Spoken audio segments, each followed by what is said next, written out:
48 Laws of Power, Law 45. Preach the need for change, but never reform too much at once. Reform means reform, change, so reform. You're doing things a certain way, you have one form. Reforming is changing it up.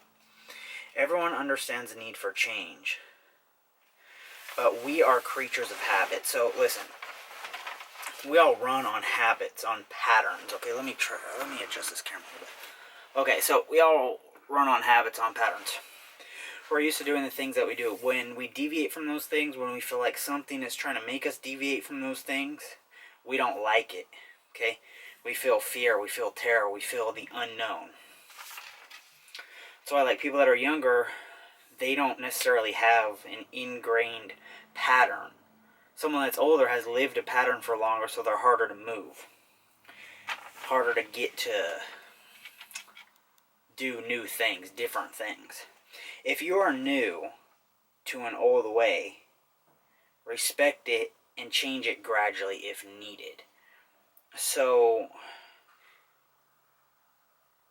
if you're new and you enter, let's just say it's a company, okay, and they are doing things an old way. Respect their old ways, be like, hey, you know what, I respect the way you do things here, it's great, I really love it. But then, you implement new things, your new strategies, your new change gradually, okay? You don't want to come in there and say, we're going to change this, I'm going to do this, I'm going to change that, I'm going to make this new, I'm going to make this better. I'm like, no, they're going to be, we don't want you here, we don't want you changing it, okay? So I've had that problem in my past with innovation, okay? Like, trying to do too much too soon. Now I'm learning better to respect the old ways, agree with the old ways, form with the old ways, and then just bring my new ideas in gradually, implement my new ideas through action gradually. If the past is the past is powerful. What has happened before seems greater.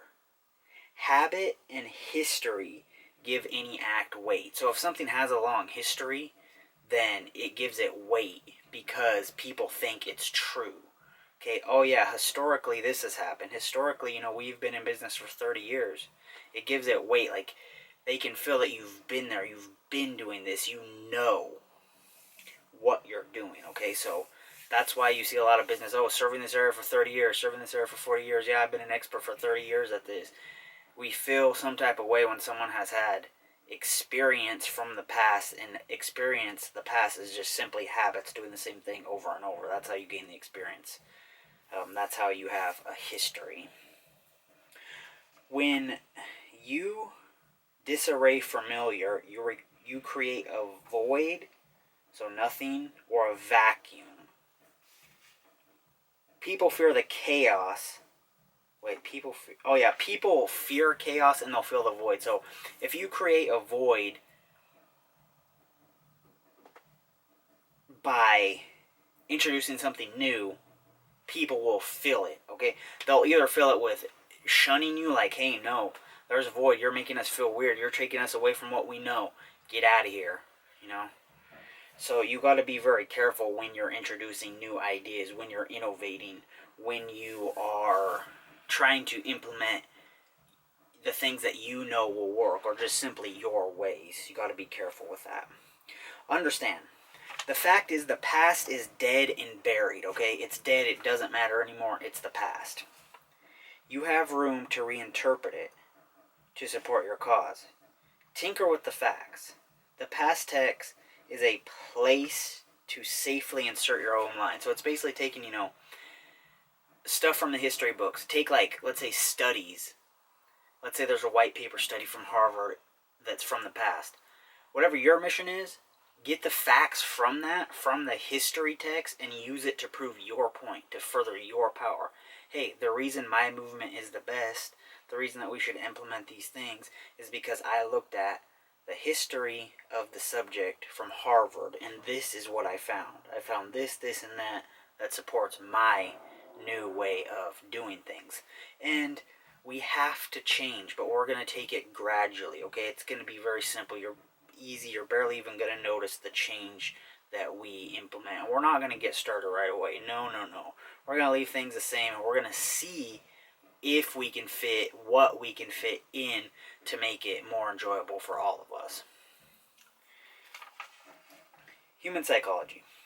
People understand the need for change, but we are also irritated and upset by the change that personally affects us. Okay, so we know, let's say we need to eat better. Let's say we're kind of overweight. We know we need to eat better. It's really hard to change because it affects us. We're not going to be able to have our donuts, our chocolates, our chocolate milk, our ice creams. We're not going to be able to have that. So it makes us feel some kind of discomfort if we know we have to change, if we know we have to cut back on these or eliminate them 100%. Our psychology just says, hey, this change, it's not going to be as pleasant. It's not going to be as dopamine filled. It's not going to be as enjoyable. So let's not do it. Okay, that's why it makes it so hard it makes it harder doing things like losing weight or gaining more money, because you have to change your habits at a core fundamental. The core fundamental of it is if you change your habits, you'll be in better shape. If you change your habits, you'll have more money. Preach, talk, and tell all you want about change, but give it the comforting appearance of older events and tradition. Okay, so we're gonna change. We're gonna make this new. We're gonna make it better. We're gonna use a lot of the things we're already using. We're just gonna shift them a bit. You're not even gonna notice it. Okay, so that's a word track. It's gonna be new. You're becoming like a new you, but you're not even gonna notice it because we're gonna take all the things from the past, all the things that you're used to, and just use them in a slightly new way. And it's funny because new is like one of the main words that gets us to buy. We like new.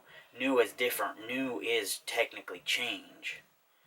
But if you frame it in a way of like, oh, this is new, then if it's new and safe and also using some proven tactics from history, some things they already know, some things that you already know, we already know, then it's the best possible way to use, to like Trojan horse, meaning disguise the change within something familiar. Trojan horse goes to the story, there's a castle, the army wants to get in to attack this army, they go inside of a big horse and say, here's a gift, a big fake horse made out of wood. They say, here's a gift. Inside the horse, there's an army waiting to attack. Once they open the gate, they go in and they attack them. So, you're disguising like, hey, we're going to keep things the same. It's awesome. It's great. I love the way you do things here. You get in the door, and then you unleash all your new stuff. When your ideas, I feel like I said the word. When your ideas challenge fixed, common, or old ideas, people will be upset. Okay, so think about it. If someone's been doing something for 30, 40, 50 years, or even 10 years, 5 years, and you say, hey, basically, like, that's not right, we're going to do this. They're going to get offended, okay? Even if you don't even say that's not right, like, hey, let's do this, it's better. They're going to get offended by that because they are used to their old ways. That's just the truth of it. That's just how it works. That's just what it is in reality. So you got to be careful. Got to do it finesse. Be like a magician. Play the courtier's game, okay? So courtier is like a seducer, a finesser, a charmer. Say the right things and slowly conform. Also respect the past. So you respect the past. Your past is valid. You've been doing this. You're the master. I respect everything. How can I learn from you, or what things do you feel like you need to teach me that I need to start doing in order to carry on your tradition? So once you establish that, then you could start doing your own thing on the low, slickly. You're not going to go and say, hey, I'm changing all this. No, you just do it simply. Like, oh yeah, that's just the way I do things. It works really good for me, because I have a long history doing it like this.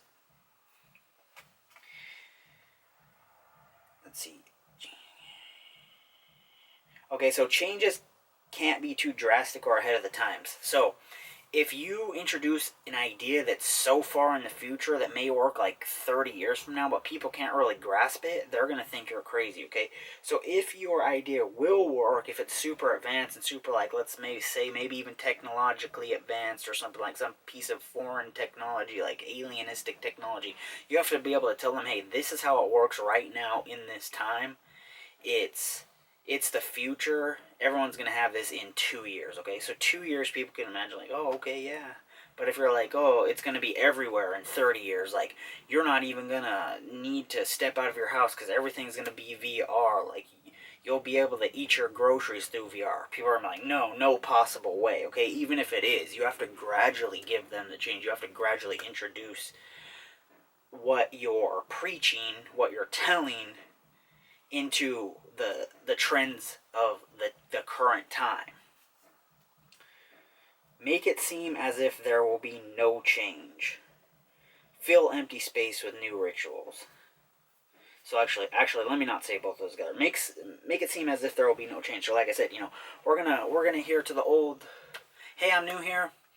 I've taken a look at how you guys run things. I've taken a look at the history of your company. I'm gonna be able to bring all that with me here and give it to you, so you'll feel like I've been here for the past 30 years.